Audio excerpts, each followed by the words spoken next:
importance of having rebound rituals. What is a rebound ritual? So bad things will happen. Things will not go according to your plan. So for example, let's say you say, I'm going to control my anger. I won't do anything bad. But let's say if you could not control, you do something bad. What usually people do is they continue this chain of reactions. But if you have a plan, look, if something like that happens, I have a rebound strategy. I will seek istighfar. I will make extra prayer. I'll do extra charity. So then you have a way to come back and rebound. And this is something from the hadith of the Messenger of Allah sallallahu alaihi wasallam.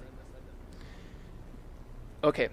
So from the hadith of the Messenger of Allah sallallahu alaihi wasallam, when he taught us, right? He taught us about this beautiful hadith that strive for what will benefit you and seek the help of Allah subhanahu wa ta'ala, and do not be lazy. Do not feel that you're not able to achieve.